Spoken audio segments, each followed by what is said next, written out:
नमस्कार दोस्तों, मैंने आपको कल कुछ चीज़ें बताई हुई थी और उन चीज़ों को मैंने बहुत आसान तरीके से बताया हुआ था। मुझे उम्मीद है कि आप लोग उन चीज़ों को सीखे होंगे और बहुत बेहतर तरीके से सीखे होंगे। पर जितने लोगों ने भी सीखा, किसी ने कमेंट में मेरे द्वारा पूछे गए प्रश्नों का जवाब नहीं दिया। मैं यहाँ आपको पढ़ाने नहीं आया हूँ, मैं यहाँ आपको सिखाने आया हूँ। मैं आपको रटाने नहीं आया हूँ, मैं आपको सिखाने आया हूँ। अगर आप मेरे प्रश्नों का कमेंट में जवाब देते हैं या उस जो चीज़ें मैंने बताई है, जो कॉन्सेप्ट मैंने आपको समझाया है, उन कॉन्सेप्ट से रिलेटेड अगर आपको कोई प्रॉब्लम है, अगर उनको कमेंट में आप पोस्ट करते, क्या करते हैं, कमेंट में पोस्ट करते हैं, तो अगले दिन जब मैं क्लास लेने आऊँगा तो पहले उन्हीं डाउट्स को मैं क्लियर करके तब आगे की तरफ बढ़ूँगा। तो आपकी ज़िम्मेदारी बनती है कि आप कितना बेहतर तरीके से मैथमेटिक्स को सीख सकते हैं और कितना बेहतर तरीके से एफ़र्ट लगा के प्रॉब्लम को आसानी से सॉल्व कर सकते हैं। ये आपकी ज़िम्मेदारी बनती है, ठीक है।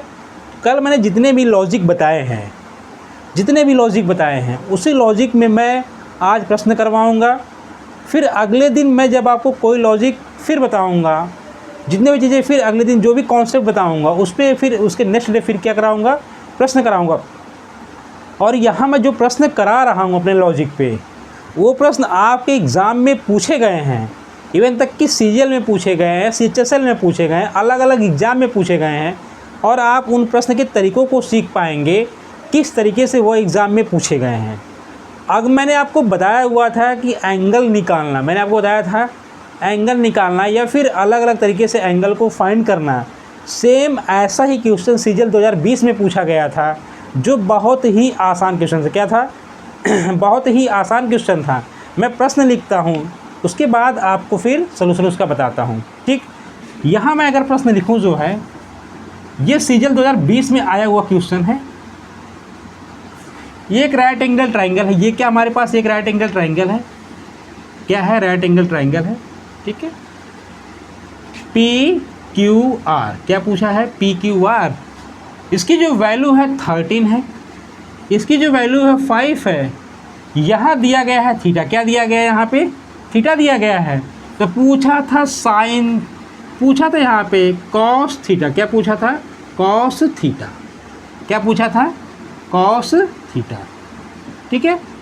ज़रा समझता हूँ मैं। अगर हम पाइथागोरस थ्योरम को जानते राइट एंगल ट्राइंगल के लिए, तो हम कहें ये क्या है, ये है आपका हाइपोटेनियस। ये क्या है आपका हाइपोटेनियस है। ये क्या है आपका हाइपोटेनियस, और ये आपका लंब है। अगर मैं पाइथागोरस थ्योरम लगाऊं तो हम जानते हैं कर्ण का स्क्वायर बराबर होता है आधार का स्क्वायर प्लस लंब का स्क्वायर। ये आपको उम्मीद है मुझे पता होगा। यानी कर्ण की जो वैल्यू 13 का स्क्वायर, आधार का स्क्वायर प्लस यहाँ लंब की जो वैल्यू है 5 का स्क्वायर। किसकी वैल्यू है, 5 स्क्वायर। ये हो जाएगा 169, क्या हो जाएगा, 169 आधार का स्क्वायर बराबर प्लस 25 यहाँ प्लस में इधर आएगा तो माइनस में हो जाएगा। इसकी जो वैल्यू आएगी 144 आधार का स्क्वायर है। यहाँ से पावर हटेगी, ये हो जाएंगे अंडर रूट में, यानी 144 ये हो जाएगा आधार। और यहाँ जो आपकी आधार की जो वैल्यू हो जाएगी वो किसके बराबर होगी, 12 के बराबर। किसके बराबर होगी, 12 के बराबर होगी। यानी जो वैल्यू आएगी 12 के बराबर आएगी। और कॉस थीटा इक्वल टू, मैंने आपको बताया था क्या होता है कॉस थीटा, आधार बटे कर्ण। क्या होता है, आधार बटे कर्ण। इस एंगल के लिए ये आधार है, यानी Q R upon P R.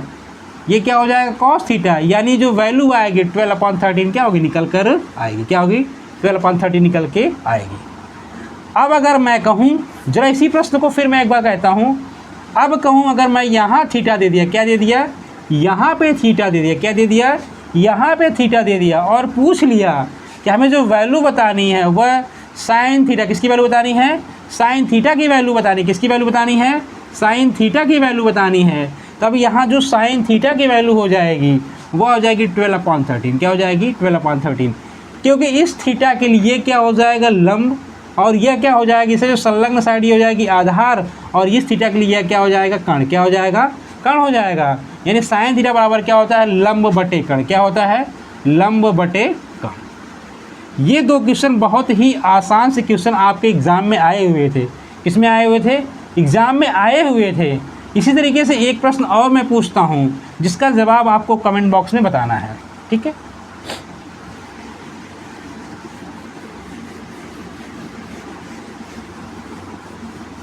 एक प्रश्न और मैं लिखता हूँ, उसका मुझे उम्मीद है कि आप जो है कमेंट बॉक्स में ज़रूर आंसर देंगे। क्या देंगे?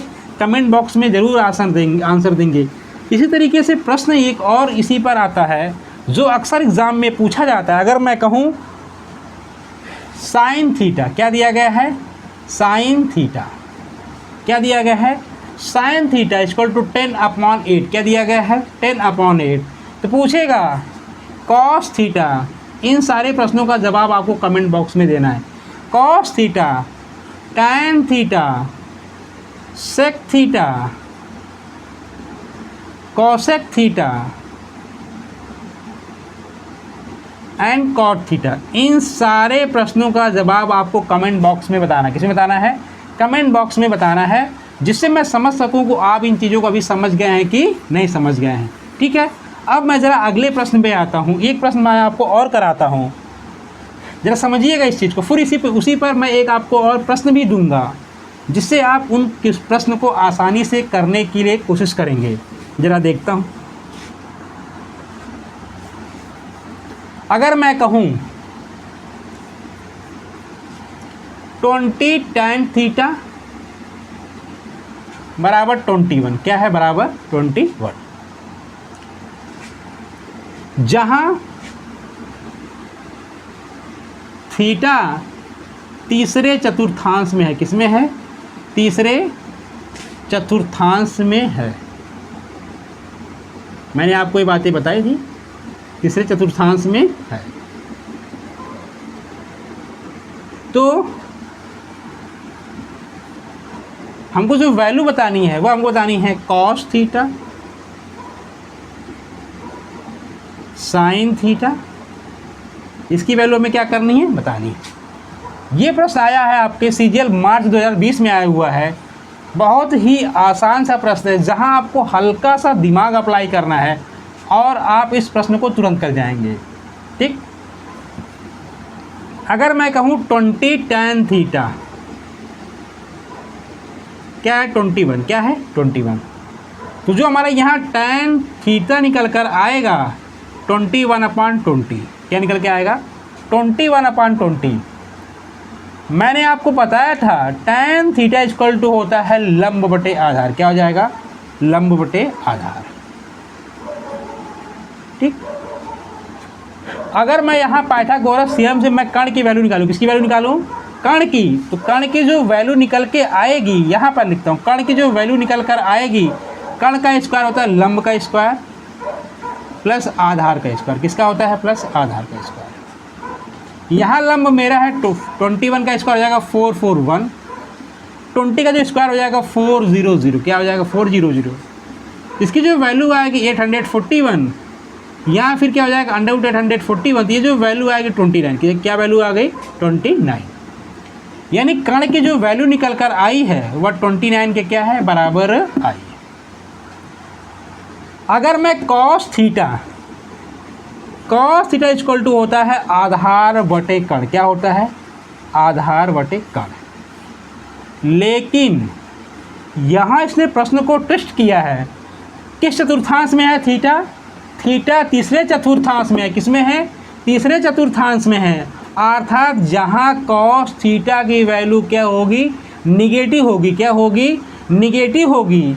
यानी यहाँ जो वैल्यू निकल के आएगी -20/29। क्या निकल के आएगी? -20/29, ठीक। अगला यहाँ पे पूछा है साइन थीटा। क्या पूछा है? Sine theta. Sine theta equal to होता है लंब बटे कर्ण। क्या होता है? लंब बटे कर्ण। और ये भी तीसरे चतुर्थांश में है। हम जानते हैं कि जो तीसरे चतुर्थांश में जो साइन थीटा की जो वैल्यू होती है वह किसके बराबर होती है? माइनस के बराबर, यानी माइनस होती है। यानी हम माइनस लेते हैं, यानी यहाँ जो वैल्यू लिखेंगे -21/29। क्या हो जाएगा? -21/29। मुझे उम्मीद है कि ये प्रश्न आपको समझ में आया होगा। फिर से ज़रा देखिए, प्रश्न में कह रहा है कि 20 tan थीटा इक्वल टू 21। जहाँ थीटा तीसरे चतुर्थांश में है। कहाँ पे है? थर्ड कोऑर्डिनेट में है। किस में है? थर्ड कोऑर्डिनेट में है। तो हमको जो वैल्यू फाइंड करनी है, यानी जो हमको वैल्यू बताना है वो हमको कॉस थीटा, किसकी वैल्यू बतानी है? कॉस थीटा की वैल्यू बतानी। किसकी वैल्यू बतानी है? कॉस थीटा की वैल्यू बतानी है। दूसरी जो वैल्यू हमको बतानी है वह किसकी बतानी है? Sine theta. किसकी वैल्यू बतानी है? साइन थीटा की वैल्यू बतानी है। अगर मैं प्रश्न को देखूँ 20 tan थीटा इक्वल टू किसके बराबर है? 21 के बराबर। किसके बराबर है? 21 के बराबर है। यानी tan थीटा इक्वल टू जो निकल के आएगा 21/20 क्या होगा? निकल कर आएगा। हम जानते हैं कि tan थीटा जो बराबर होता है लंब बटे आधार, किसके बराबर होता है? लंब बटे आधार के बराबर होता है। अगर मैं पाइथागोरस थ्योरम से कर्ण की वैल्यू निकालूँ, किसकी वैल्यू कैलकुलेट करूँ? यानी हाइपोटेनियस की वैल्यू कैलकुलेट करूँ, तो जो हाइपोटेनियस होता है लंब का स्क्वायर प्लस आधार का स्क्वायर, यानी 21 का जो स्क्वायर होगा 441 के बराबर होगा। 20 का जो स्क्वायर होगा 400 के क्या होगा? बराबर होगा। यानी जो इन दोनों को अगर हम ऐड करें तो वैल्यू किसके बराबर आएगी? 841। किसके बराबर आएगी? 841 के बराबर आएगी। यानी यहाँ जो कर्ण की वैल्यू हो जाएगी क्या हो जाएगी? 29 के बराबर आएगी। वैल्यू किसकी पूछा है? Cos theta. किसकी वैल्यू पूछा है? Cos theta. तो कॉस थीटा इक्वल टू होता है आधार बटे कर्ण। क्या होता है? आधार बटे कर्ण। लेकिन तीसरे कोऑर्डिनेट में जो कॉस थीटा होता है वह क्या होता है? निगेटिव होता है। क्या होता है? निगेटिव होता है। यानी यहाँ जो वैल्यू निकल के आएगी -20/29 के क्या होगी? बराबर होगी। फिर क्या पूछा है? Sine theta. फिर क्या पूछा है? Sine theta. हम जानते हैं तीसरे कोऑर्डिनेट जो साइन थीटा भी होता है वह भी क्या होता है? निगेटिव के बराबर होता है। यानी साइन थीटा बराबर क्या होता है? लंब बटे कर्ण। यहाँ क्या हो जाएगा? -21/29। ये माइनस साइन सिर्फ इनके कोऑर्डिनेट को, किसको बता रहा है? कोऑर्डिनेट को बता रहा है। किसको बता रहा है? कोऑर्डिनेट को बता रहा है। बात समझ में आई? इसी तरह से मैं एक प्रश्न आपको लिख के देता हूँ और उस प्रश्न का जवाब मुझे कमेंट बॉक्स में आपको ज़रूर बताना है, ताकि मैं समझ सकूँ कि आप इन प्रश्नों को समझ गए होंगे। और इससे रिलेटेड जितने भी प्रश्न आपके आएंगे वो प्रश्न क्या करना है? मुझे करके बताना है। ठीक है?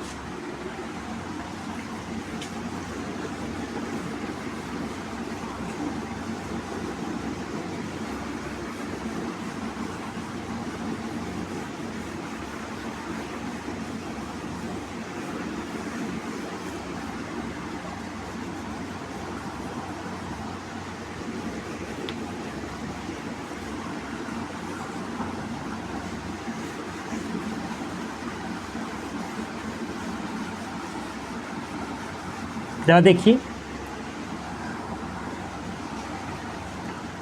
अगर मैं कहूँ साइन थीटा, मैं क्या कहूँ? Sign theta. साइन थीटा बराबर अगर मैं लिखूँ 12/13, क्या लिखूँ मैं? 12/13। जहाँ थीटा दूसरे चतुर्थांश में है। किसमें है? दूसरे चतुर्थांश में है।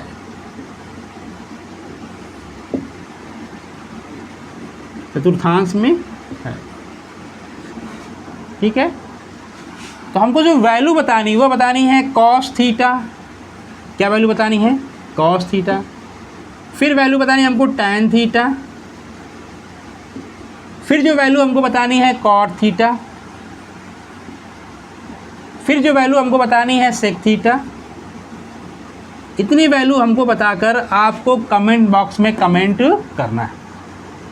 ये सारी वैल्यू आपको कमेंट बॉक्स में क्या करना है? कमेंट करना है, जिससे मैं समझ सकूं कि ये टॉपिक आपको बेहतर तरीके से समझ में आया है कि नहीं समझ में आया। ठीक है? मुझे उम्मीद है कि आप ये टॉपिक क्या हो गए होंगे? समझ गए होंगे। क्या हो गए होंगे? समझ गए होंगे। अब ज़रा मैं आगे कुछ आपको बताता हूँ, कुछ फार्मूले आगे बताता हूँ, जहाँ से आप आसानी से जो है कुछ चीज़ें सीख सकें।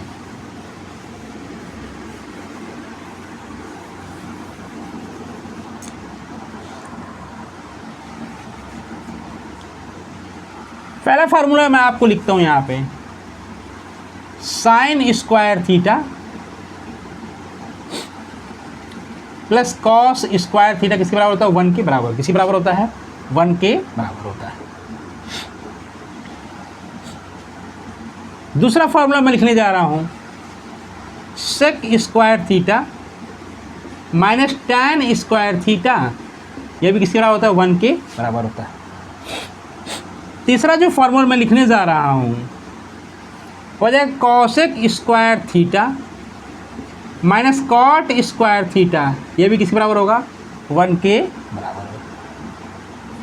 ये हो गए 1 के फॉर्मूले। ठीक, जरा एक चीज़ मैं आपको बताता हूँ,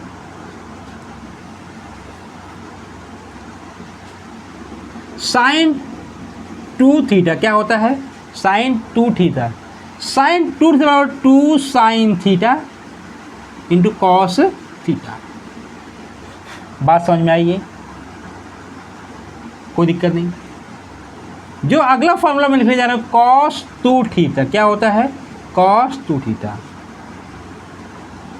कॉस 2 थीटा जो बराबर होता है वह होता है cos square theta minus sine square theta. ये इसका बेसिक फार्मूला होता है। अगर यहाँ से मैं लिखूँ जो है कॉस स्क्वायर थीटा बराबर हो जाएगा 1 माइनस साइन स्क्वायर थीटा, क्या हो जाएगा, 1 माइनस साइन स्क्वायर थीटा। यानी जहाँ कॉस स्क्वायर थीटा है वहाँ मैं लिख सकता हूँ 1 माइनस साइन स्क्वायर थीटा, लिख लिया मैंने, माइनस साइन स्क्वायर थीटा। अब जो कॉस 2 थीटा की जो वैल्यू निकल के आएगी 1 माइनस 2 साइन स्क्वायर थीटा, क्या निकल के आएगी, ये एक फॉर्मूला इसका ये हो गया। मुझे उम्मीद है इसी तरीके से अगर मैं करूं इसका एक फार्मूला और निकल के आएगा, 2 कॉस स्क्वायर थीटा माइनस 1, क्या निकल के आएगा, 2 कॉस स्क्वायर थीटा माइनस 1 क्या होगा, निकल कर आएगा। बात समझ में आई है। ठीक, मुझे उम्मीद है कि आप ये बातें समझ गए होंगे। जरा इसी पे एक मैं प्रश्न बताता हूँ।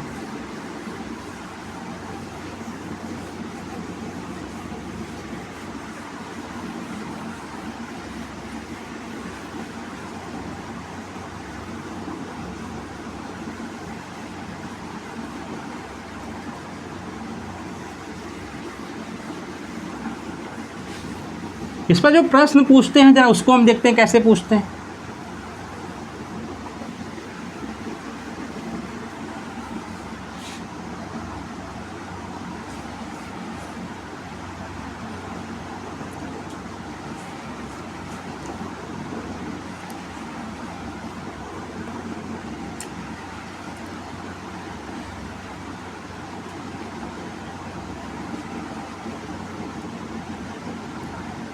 जो प्रश्न इस पर पूछेगा, अगर मैं कहूँ मान लीजिए साइन थीटा क्या दिया गया है, साइन थीटा, अगर मैं कहूँ 5/13 क्या दिया गया है, 5/13। ठीक है, तो आपको जो पहला प्रश्न ये पूछ सकता है कि साइन 2 थीटा क्या होगा, क्या होगा, साइन 2 थीटा। यानी साइन 2 थीटा हम जानते हैं क्या होता है, 2 sine theta into cos theta, क्या होता है, 2 sine theta into cos theta. बात समझ में आई। ठीक है, यहाँ से हमको जो वैल्यू कैलकुलेट करनी पड़ेगी वो किसकी कैलकुलेट करनी पड़ेगी, कॉस थीटा की। तो अगर मैं कहूँ कॉस थीटा बराबर जो हो जाएगा √1 माइनस साइन स्क्वायर थीटा, क्या हो जाएगा, 1 माइनस साइन स्क्वायर थीटा। बात समझ में आई।